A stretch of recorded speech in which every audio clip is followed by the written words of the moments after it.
pudiéramos hablar de que el cristianismo es una religión, mas no es una religión, que la palabra religión es religar, y el cristianismo y la religión es Dios buscando al hombre, el cristianismo es Dios buscó al hombre. Amén. Ninguno de nosotros buscamos a Dios, Él nos buscó y nos encontró. Pero si habláramos de religiones, el cristianismo es el único que ofrece salvación a los seres humanos, una salvación por gracia. Es decir, no tuviste que hacer nada. ¿Qué tuviste que hacer para ser salvo? Absolutamente nada. Así que no es mediante obras. Todas las religiones involucran a Dios más sus obras. El judaísmo, los mormones, los testigos de Jehová lo hacen por obras. Ustedes, los testigos de Jehová, están yendo a sitios y golpeando y están allí como presionando porque ellos creen que la salvación es por obras, por lo que ellos hacen. Ellos ganan el cielo de esa manera, y ni hablar del islamismo con sus excesos de sacrificarse y acabar con la vida de otros creyendo que porque se suicidan van al cielo. Y bueno, y la iglesia tradicional con sus múltiples maneras de ganarse el cielo y el favor de Dios, ¿no? Y aún algunas denominaciones cristianas que enseñan que para ser salvo debemos bautizarnos. Todo esto son doctrinas que no van conforme a lo que la palabra dice, porque la salvación es por gracia, no por obras. Efesios capítulo 2, verso 5. Vamos a estar estudiando ahí Efesios. Y si usted lee el capítulo de Efesios, en el capítulo 2, iniciando, dice salvos por gracia. Verso 5 dice, aun estando nosotros muertos en pecados, nos dio vida juntamente ¿con quién? Con Cristo. Por gracia sois salvos. ¿Cuánto le dan un amén a eso? Y juntamente con Él nos resucitó, verso 6, y asimismo nos hizo sentar en lugares celestiales, ¿con quién? Para mostrar en los siglos venideros las abundantes riquezas de su gracia en su bondad para con nosotros en Cristo Jesús. Porque por gracia sois salvos por medio de la fe, y esto no de vosotros, pues es que don de Dios, no por obras para que nadie se gloríe, porque somos hechura suya, creadas en Cristo Jesús para buenas obras, las cuales Dios preparó de antemano para que anduviésemos en ellas. Amén. Vamos a estudiar un poquito el libro de Efesios, estos versículos. Si usted notó, la palabra que más se resalta allí es gracia. ¿Y qué es gracia? La palabra gracia viene del griego charis, que significa favor inmerecido. Es un acto bondadoso de parte de Dios para los que creemos. ¿Cuántos creen? Solamente para el que cree. ¿Cuál es ese regalo? La salvación, que es un favor que nadie merece. Sin embargo, Dios da la salvación, y el único requisito que Él coloca allí es ¿cuál? Creer. ¿Cuántos creen? Creer. Y la Biblia me habla más del creer que del sentir. Cree en el Señor Jesucristo y serás salvo tú y tu casa. Si crees, verás la gloria de Dios. Entonces todo tiene que ver con el ¿qué? Con el creer. Si yo soy salvo, es porque creí. ¿En qué? En el sacrificio de Jesús en la cruz del Calvario. Amén. Así que solo es creer, tener fe y creer en la obra que Cristo hizo en la cruz del Calvario. ¿Qué tienes que hacer? Creer y tener fe. ¿Es difícil esto? Vamos a mirar. Entonces, el que es favorecido con algo que no merece, ¿qué produce en usted eso que usted no merecía? O sea, recibimos una salvación, algo que no merecíamos, porque no éramos buenos, ¿cierto? La Biblia dice que no había ni uno bueno, pero Dios en su gracia nos da salvación. ¿Eso qué debe producir en mí hacia Él? Un sentimiento de gratitud y agradecimiento eterno. Debemos poner nuestra mente siempre en lo que Dios hizo por nosotros, ese regalo maravilloso de la salvación. ¿Cuánto le pueden dar gracias hoy a Dios?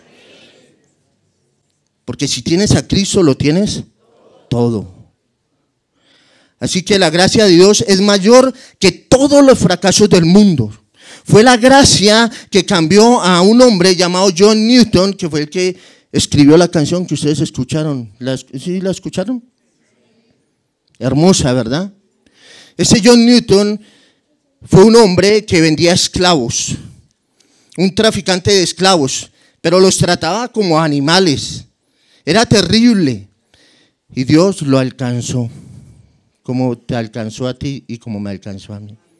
Ese hombre se arrepintió luego de haber pasado por el alcohol, se sentía mal, se sentía terrible de haber hecho tanto daño, de haber maltratado, de haber ofendido, y eso produjo en él un arrepentimiento.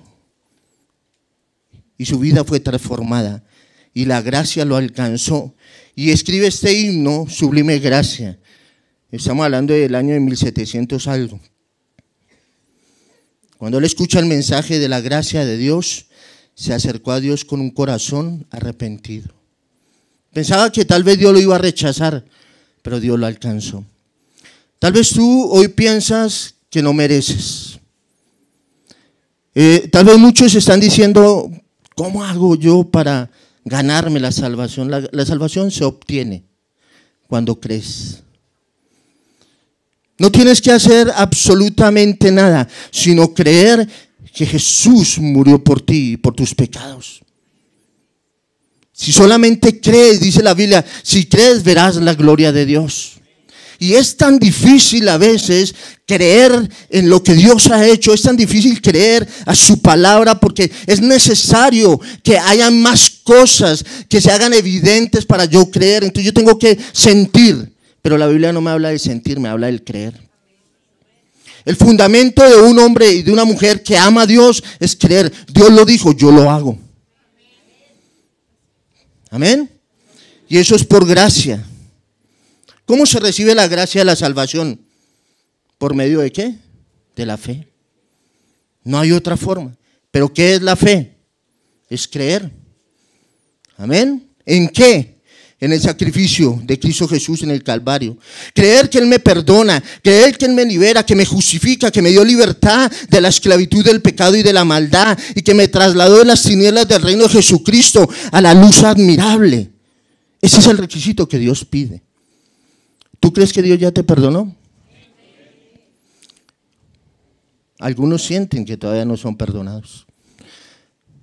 Y andan allí orando, Señor, en el año 75, y el Señor dice, ya te perdoné, eso fueron como aguas que pasaron, ya, cree que Dios ya te perdonó, Dios no te va a juzgar, el Dios que te salvó, el Dios que te dio la gracia, el Dios que te declaró justo. Si Dios te declara justo, ¿quién puede decir lo contrario? Hay una ley en derecho que dice, yo no sé de derecho, pero creo que hay una ley, los que saben de derecho, que nadie puede ser juzgado por el mismo delito dos veces. Si Dios te declaró justo, nadie, absolutamente nadie, te puede juzgar por lo mismo. Amén.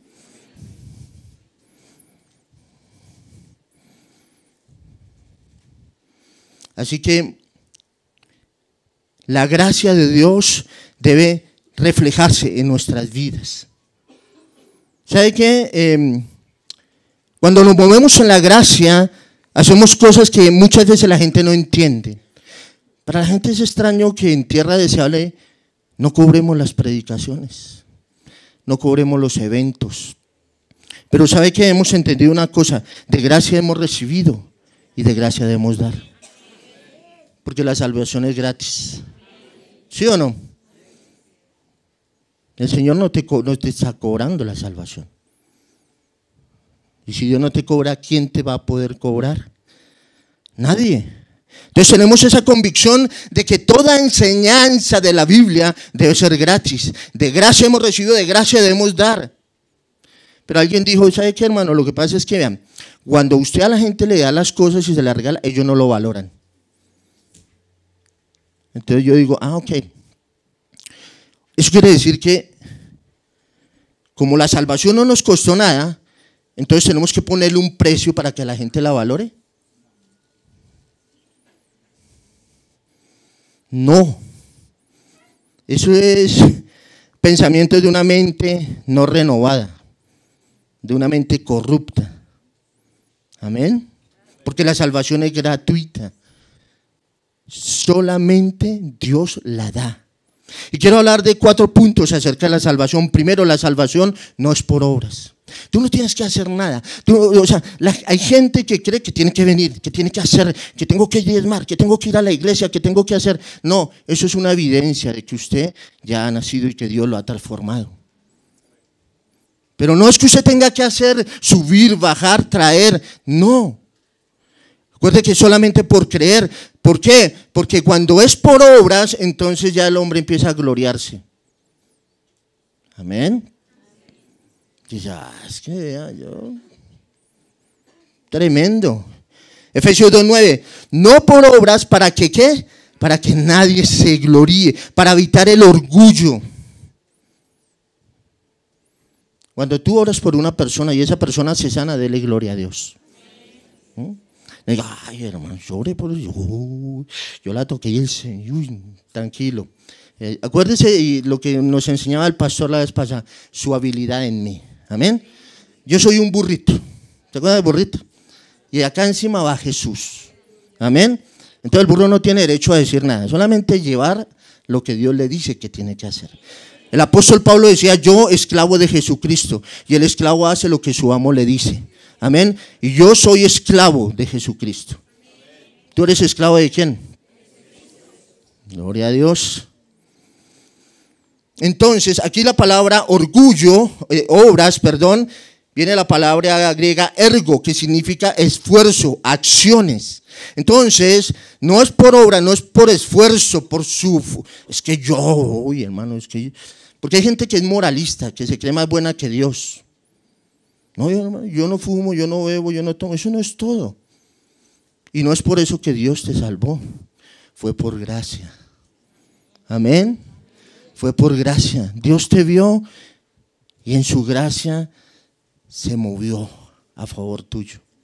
Amén. Y hoy tú eres una persona totalmente diferente a lo que eras hace un tiempo. ¿Sí o no? Entonces no son por las acciones buenas que podamos hacer para ganarnos. Nadie se gana la salvación, la obtiene por fe, no más.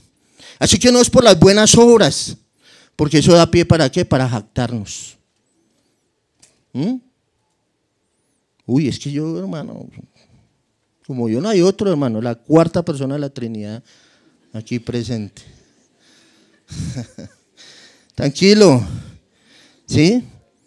Mire la historia de Lucas capítulo 18, verso 9. Dice, a unos que confiaban en sí mismos. Y esa historia es bien interesante. Se confiaban a sí mismos como ¿qué? Como justos. No, yo no necesito ir a la iglesia, ¿para qué? Yo soy bueno. Yo no le hago mal a nadie, yo no robo, yo no mato, y todo eso. ¿Sí o no? Entonces confían en sí mismos como justos. Y menosprecian a los otros.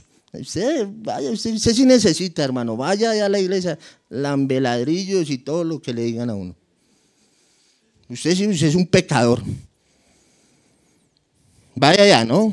Dijo esta parábola, el Señor dijo esto. Hubo 2 hombres, el Señor los estaba viendo y conocía el corazón de ellos, como conoce el corazón de cada uno de nosotros. El Señor está acá, amén. Y él está mirando así, en la expectativa. Y él estaba allí viendo, y dice la historia, 2 hombres subieron al templo a orar. ¿Qué fueron a hacer al templo? ¿Es bueno orar? Bueno, pero mire lo que uno decía, uno era fariseo y el otro era publicano. Entonces dice, el fariseo puesto en pie, oraba consigo mismo de esta manera. Dios, sacaba el pecho así, metía el estómago. Te doy gracias porque yo no soy como esos otros hombres. Y miraba al publicano, ¿no? Yo no soy así como ese hombre ladrón, injusto, adúltero, ni aún como ese publicano. Ayuno 2 veces y ahí salen las obras. Ayuno 2 veces, ay, qué lindo el hombre, ¿no? Era tremendo, qué espiritual. Ayuno 2 veces a la semana, doy diezmo de todo lo que me gano. Esos eran los que daban ahí cuando la viuda, ¿no? Daban ahí de lo que les sobraba. Mas el publicano, estando lejos, no quería ni alzar aún los ojos al cielo, sino que se golpeaba el pecho diciendo: Dios, sé propicio a mí, pecador. ¿Sabes qué? A veces somos muy buenos para juzgar, sin saber qué es lo que está pasando en la vida de la gente. A veces somos como este hombre: yo sí soy bueno, yo diezmo, yo voy a la iglesia todos los domingos, yo me comporto. Tranquilo, hermano, Dios sabe cómo es tu corazón. Amén. Entonces él se quería mostrar por sus obras, ¿no? Y quería descrestar. ¿Quién puede descrestar al Señor? Ay, Señor, mire, es que como yo, uy, Señor, si viste lo que dice, Señor, si viste, mira, viste mis diezmos, viste. No, hermano, a Dios no le descresta eso. Amén. No, no fue así. Un corazón contrito y humillado, Dios jamás rechazará.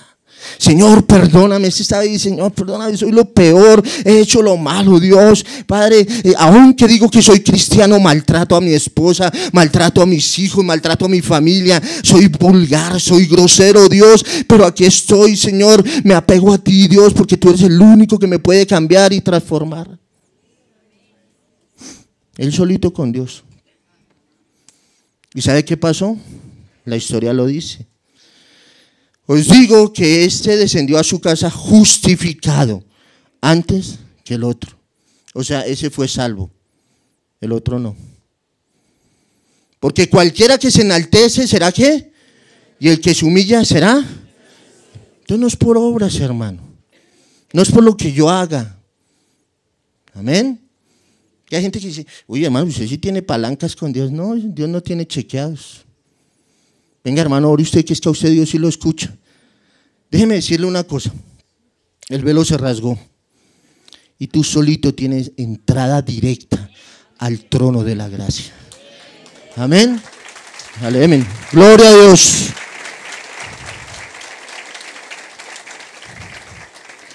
Segundo, la salvación vino de Dios. ¿De dónde vino la salvación? Así que ni tú ni yo tuvimos nada que ver con ese asunto. Fue directamente de Dios. Romanos 3:21. Pero ahora, aparte de la ley, se ha manifestado la justicia. La ley, ¿cuál ley? La ley de Moisés. ¿Qué decía la ley? Que usted debía cumplir todo el mandamiento. El Pentateuco son 650 mandamientos. No podemos con uno. ¿Ah? Entonces dice, se manifestó la ley, pero se manifestó la justicia. ¿Qué es justicia? Es darle a cada quien lo que merece y le corresponde. Eso es justicia. Amén. Se ha manifestado la justicia de Dios, testificada por la ley y los profetas. La justicia de Dios, verso 22, por medio de la fe, ¿en quién? Para todos los que sienten. Ah, es que yo tengo otra versión. Ah, no, sí. Para todos los que creen en quién, en Él, ¿en quién? En Cristo. Porque no hay diferencia, por cuanto todos, ¿qué? Entonces, ¿cuántos justos hay acá? Ni uno. Todos hemos pecado, ¿no? Y estábamos destituidos ¿de qué? Mire la condición tan lamentable en la que nos encontrábamos. Amén. Siendo justificados, o sea, es una palabra del griego dikaios, que es declaración de inocencia. Ya Dios te declaró justo. Es decir, cuando Dios te ve aquí, ve a Jesús en tu rostro. Amén. Ya Dios hizo la obra, ya el Señor hizo la obra, así que tú eres justificado. Ya tú puedes andar tranquilo porque Dios te justificó. Y lo hizo ¿cómo? Gratuitamente, por gracia. ¿Mediante qué? La redención.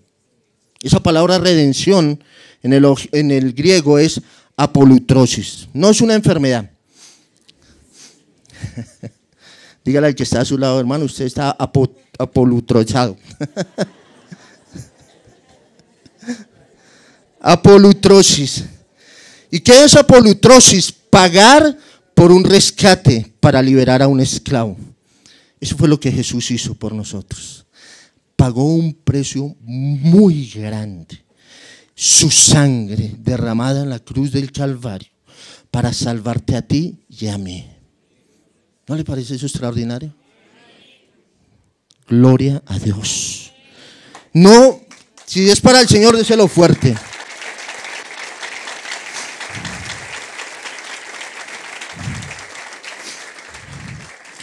No miro tu posición económica, no miro quién era, no miro si venías, si no venías. Solo el amor de Él se derramó por nosotros y allí en la cruz nos vio y allí dijo, yo quiero comprarlo, yo quiero pagar un precio, si doy mi vida por ellos, y la dio y la entregó con gusto. Él dijo, nadie me quita la vida sino yo la doy por amor a nosotros. Eso es gracia, hermano. ¿Quién de ustedes está dispuesto a dar la vida por otro? Solo Jesús lo hizo, porque te ama, porque te anhela, porque te desea, porque quieres que cambies, para que tu vida sea transformada, para que seas una nueva criatura, para que tu antigua naturaleza sea transformada. Eso es lo que Dios anhela y quiere de ti. Y Romanos 6:23 dice, porque la paga del pecado es muerte. Estábamos ahí, estábamos muertos en nuestros pecados, en nuestros delitos, pero dice, más la dádiva, más el regalo de Dios es vida eterna en Cristo Jesús, Señor nuestro. Si nos morimos, nos vamos para el cielo de una. Entonces, ¿por qué le da miedo morirse?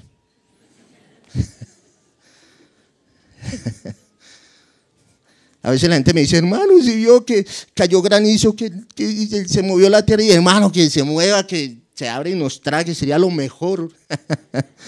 Yo quiero estar con Él. Amén. Eso es gracia. Romanos 3:25, a quien Dios puso como propiciación por medio de la fe en su sangre. ¿Qué es lo que hace la sangre de Cristo? Me limpia de todo pecado y de toda maldad, para manifestar su justicia a causa de haber pasado por alto en su paciencia los pecados pasados. Dios es paciente. Amén. Y nos tiene mucha paciencia.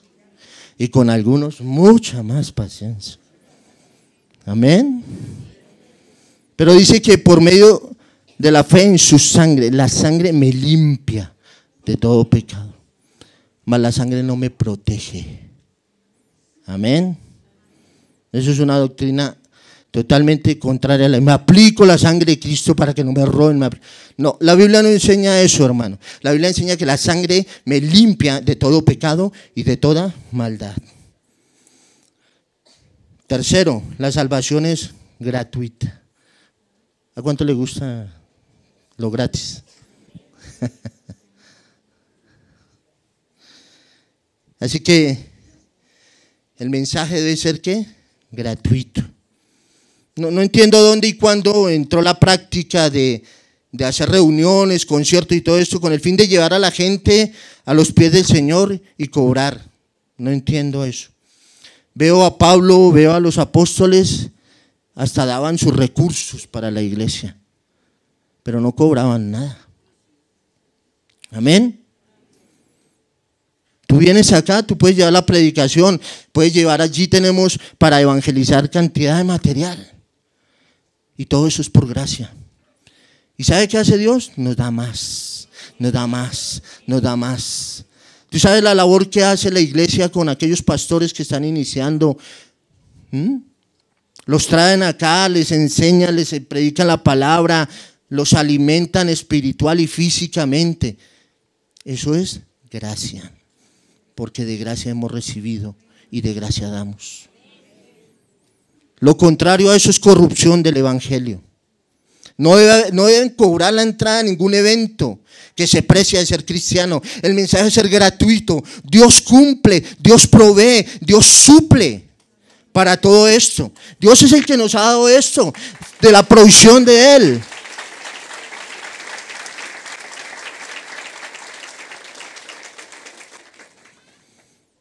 Nosotros tenemos una firme convicción de que toda enseñanza que damos en este lugar debe ser gratis. Amén. Punto siguiente, fuimos creados para buenas obras. ¿Para qué? Entonces me va a decir, hermano, ¿y no que no es por obras? Tranquilo. Déjame masticarlo. Efesios 2:10 dice, porque somos hechura suya, creadas en Cristo Jesús, ¿para qué? Las cuales Dios preparó de antemano para que anduviésemos en ellas.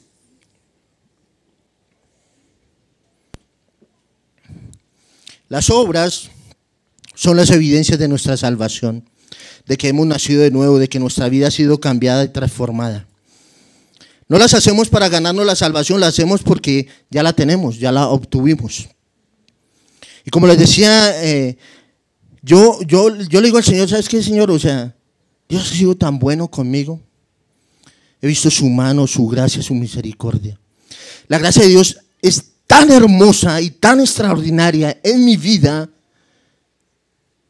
que cuando mi hijo estaba muriendo en la clínica, esa gracia me alcanzó para yo ir y coger a los médicos y abrazarle y decirle, gracias. Hicieron lo que pudieron, hicieron lo mejor. Dios los ama. Y en la sala estaban todos ellos así esperando el juicio. Y llegó la gracia de Dios. Ay, los abrazábamos con mi esposa y llorábamos y decíamos, Dios te ama. Gracias, gracias, gracias, gracias. Eso es gracia de Dios. Nuestro corazón no se dañó, nuestro corazón no fue y juzgó, ustedes lo mataron porque ustedes lo hicieron, y eso no lo decía un médico. Y yo le decía, es la gracia de Dios. Yo no lo hice para descrestar a nadie, ni estoy contando eso para descrestar a nadie. Estoy contando de las vivencias de lo que he vivido en la gracia de Dios. La gracia me sostiene cada día para poder venir a alimentarme y ayudar a otros. Porque su gracia, no soy yo, es su habilidad en mí. Y su gracia nos sostiene, nos guarda, nos levanta. Deja de quejarte, deja de llorar, levántate y cree en el Señor.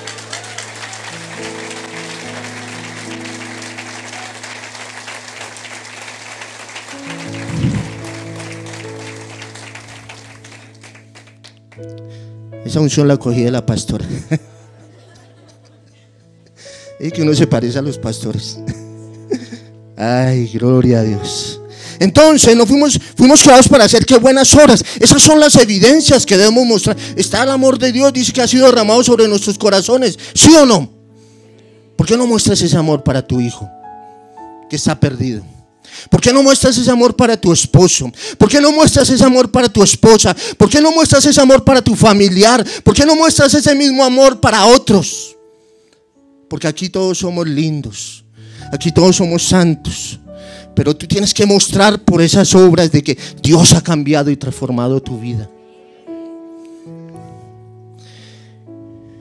Y Santiago dice, hermanos míos, ¿de qué aprovechará si alguno dice que tiene fe y no tiene obras? ¿Podrá la fe salvarle? Y si un hermano o una hermana están desnudos y tienen necesidad del alimento de cada día, y alguno de vosotros le dice, id en paz, calentados y saciados, pero no les dais las cosas que son necesarias para el cuerpo, ¿de qué aprovecha? Así también la fe, si no tiene obras, es muerta en sí misma. Pero alguno dirá, tú tienes fe y yo tengo obras. Muéstrame tu fe sin tus obras y yo te mostraré mi fe por mis obras. ¿Tú crees que Dios es uno? Bien haces. También los demonios creen y tiemblan. Mas ¿quieres saber esto, hombre vano? Que la fe sin obras es ¿qué? Muerta. Las obras de las que está hablando ahí el apóstol está hablando de eso, de las evidencias. Yo digo que soy cristiano, amo a Dios y me comporto como uno de la calle. ¿Amas a Dios? ¿Quieres obedecer a Dios? ¿Por qué no te has casado? ¿Por qué no has decidido dejar los vicios y aquellas cosas que están gobernando tu vida? Si Dios está en ti, si el amor de Dios está en ti, ¿por qué no lo hemos hecho? Entonces decimos que somos cristianos, venimos a la iglesia y nos comportamos como lo contrario.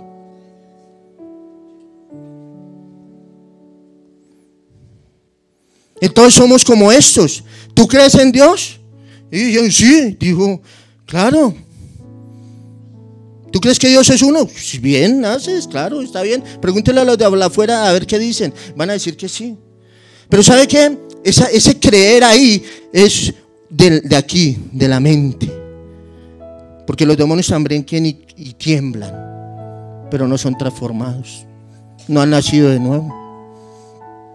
Es una fe de conocimiento nomás. Y muchos tienen la fe de ellos. ¿Por qué? Porque no hay obras. No fue justificado por las obras Abraham, nuestro padre, cuando ofreció a su hijo Isaac sobre el altar. ¿Qué fue primero allí? ¿La fe o las obras? La fe. Dice que creyó a Dios y fue contado por justicia. ¿No es que la fe actuó juntamente con sus obras y que la fe se perfeccionó por las obras? Y se cumplió la escritura que dice: Abraham creyó a Dios y le fue contado por justicia y fue llamado amigo de Dios. ¿Cuántos quieren ser amigos de Dios? Vosotros veis pues que el hombre es justificado por las obras y no solamente por la fe. Evidencias. ¿Hemos nacido de nuevo? ¿Es realmente Jesús está en nosotros? Evidencias. No estamos hablando de perfección, porque ninguno de nosotros somos perfectos. La inercia al pecar está en nosotros. Pero hemos entendido que hay una ley mayor, que es la ley del Espíritu en Cristo, que me hace batallar y vencer la ley del pecado y de la muerte. Amén. El que no ha nacido de nuevo no puede andar en las obras buenas que Dios preparó. Si tú no has nacido de nuevo, no te podemos exigir que vivas como un santo. ¿Sabes qué? El evangelio tiene un propósito. El propósito del evangelio no es hacernos felices, ni famosos, ni exitosos. El propósito del evangelio es hacernos santos, porque sin santidad nadie verá a Dios. Amén. Segunda de Pedro 2:22 dice: pero les ha acontecido lo del verdadero proverbio. Esto es una palabra muy dura. El perro vuelve a su vómito y la puerca la va a revolcarse en el cielo. Creo que es momento de reflexionar y de que realmente mostremos de qué estamos hechos y quién es el que vive en nosotros. Amén. Quiero que incline su rostro ahí y vamos a estar en un tiempo de oración.